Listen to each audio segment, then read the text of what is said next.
things that can make a video cinematic. Think stunning visuals, amazing storytelling, B-roll, sound effects, music. Oh, we all love cinematic, don't we? We all love cinematic. So let's talk about that. I'm gonna tell you that I love you 100 times a day. You'll get tired of my voice, that's how much I'm gonna tell you that I miss you. Maybe it's not marriage, maybe it's love. Well, whatever it is, pray that it never hits you. I've got a feeling love don't have to be the way you say it is. Gotta be that way with me. Today we're talking about something I'm very passionate about, and that is editing.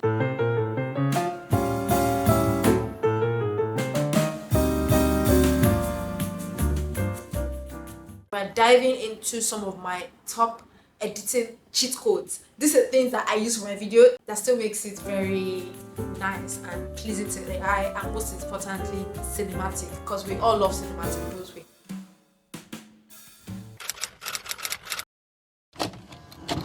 Let's talk about black bars. So you see all those horizontal bars at the top of your screen when you're watching like movies or some YouTube videos. They're not just there for show. Those black bars, it's called the letterbox effect. It gives your video a wide aspect ratio. It makes your video look wider. You might not have noticed, but you should actually try it. It makes your view a bit narrow. It comes in both ways. There's the horizontal black bars and there's the vertical black bar. By adding those horizontal black bars, it instantly makes your video feel cinematic, as if you're watching on a big screen. It makes it feel more professional and intentional. It looks as if you know what you're doing. For the most simplest shot, it makes it still feel professional, cinematic. Cinematic can come anywhere, anytime. So no matter where, when, how, or what you're shooting, any and everything can be cinematic. You can add anything to your video to make it look cinematic. It doesn't have to be from production. The vertical black bars, especially when you're taking a video from your phone to your YouTube video, sometimes it looks very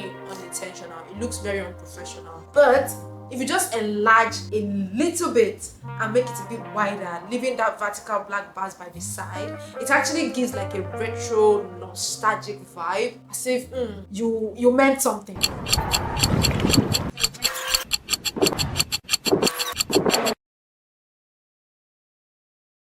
Silence the noise in my mind, Lord,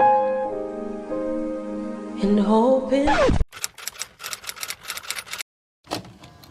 I love black screens, and trust me, a lot of YouTubers, I think they've come to terms with black screens. Now imagine this, or picture this. Your video starts with a black screen, and as your song starts to play, the screen or the visual fades in. This technique builds anticipation. It sets the mood.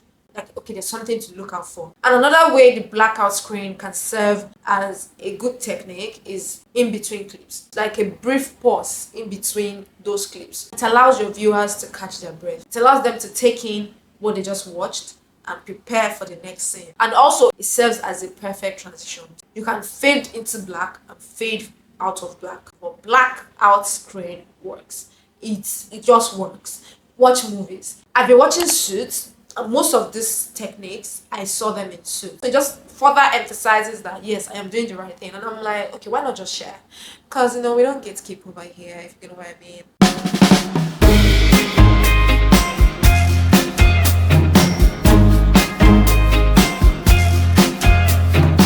Less music, more instrumental. Just give it a try. What I have come to realize is that music kind of takes away from your storytelling. It takes away from the story. Except you find a music that goes with the story you're trying to tell. But if you don't, just all this hip hop R&B music, just placing it on your videos, kind of not give it that cinematic effect. If that's what you're gunning for, try instrumentals. With instrumentals, you are allowing your viewer to follow your storyline. It doesn't take anything out of your storyline. It doesn't distract. Now they're focused on the visual, they're focused on the narrative, they're focused on what you're actually trying to sell to them. If you find an instrumental of a song that you like, even better. But try more instrumental, less music, and thank me later. Okay?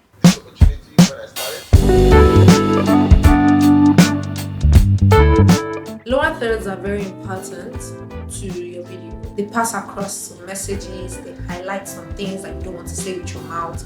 They're just like perfect. Sometimes they even say what you are saying, like just so people can read along. Because you know movies have subtitles, you know. So if you're going to do cinematic, subtitle your video and thank me later. Like actually try lower thirds. Maybe not every time. Keep your lower thirds very small and not too bold. Don't just plaster your lower thirds in our faces, but just somewhere down on the screen. Let's just read along as we watch it, because sometimes people even forget that you're talking. Just reading. It's just visually appealing. They're not having to go back because they're just reading as you're watching, and they don't even know when they've already passed the time mark of your video because they watched for quite a while. So yeah, lower thirds, keep it small, less obtrusive, and yeah, minimalistic. Okay.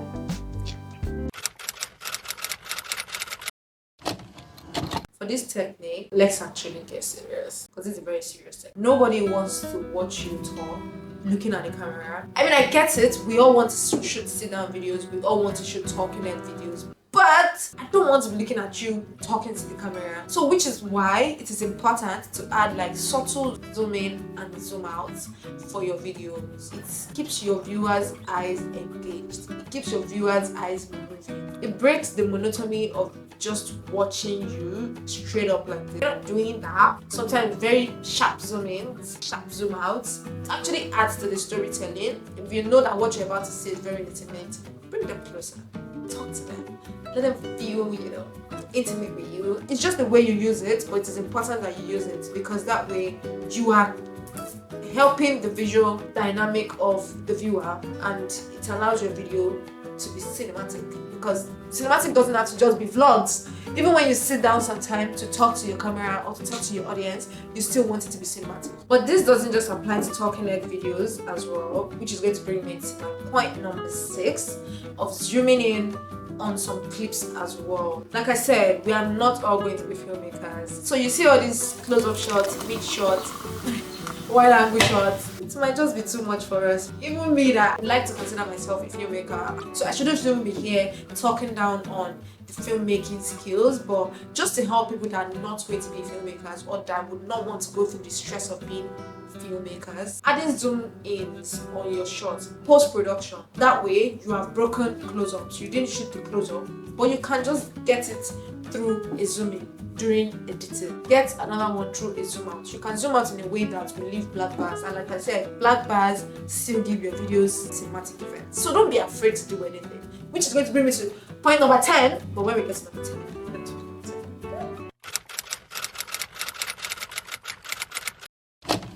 sound effects like tape rolling and that projector sound that you just heard, they add some sort of nostalgic and cinematic feel to your video. Sound effects generally adds a cinematic feel to your video. Most filmmakers will tell you to always add sound effects to your video. Now talk more of a sound effect that is already cinematic on its own. That sound actually just gives you, it's automatic, just makes you feel like you're about to watch a movie. This is about to be a banger. This is a production. You don't want to not have a production, do you? Whatever you're filming, whenever possible, layer your videos, especially your talking head videos like this one, with relevant B-rolls. Show, don't tell. We want to see it. We want to see it. We want to see it. It keeps the visual interest very high and illustrates your point effectively. B-rolls take your, see, above everything I have said, B-rolls take your video from good to great.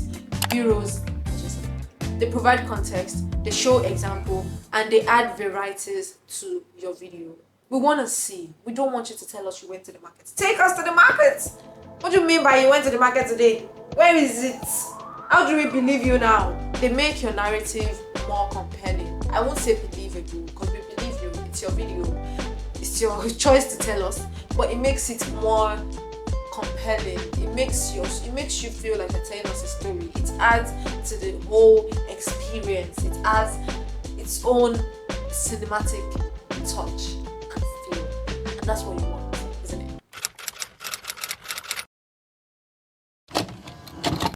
color grade your videos. Try. Just try it. Just try it. You don't have to do too much.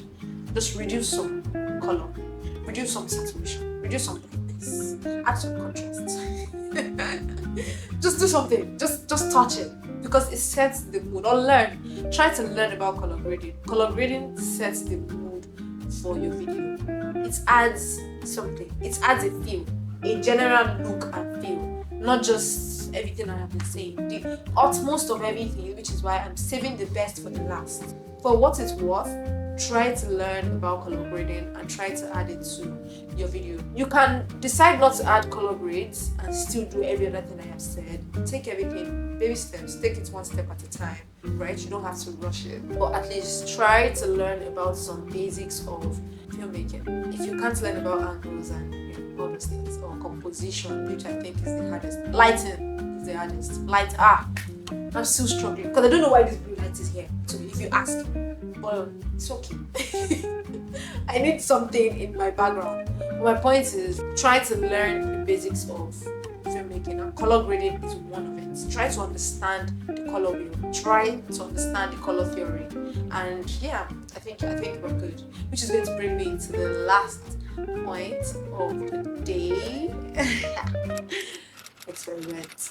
Break the rules. Everything I have said, break it. Try something. Try your own. Just don't be too rigid with your videos. No, but it's your video. I learned that the hard way, because I thought, oh, sit down videos has to be sit down and talk and face, and you must not shake. Nobody must. She's not news now. You know, it's not as if you're on channels. It is your YouTube video. You make the rules. I made these rules for my video. Although I watched a couple of movies and I saw what it's like, and I'm like, okay, I'm gonna start adding these things to my video. Don't be afraid to break the rules. Some of the best edits come from trying something new, something uncommon, something that is normally not done.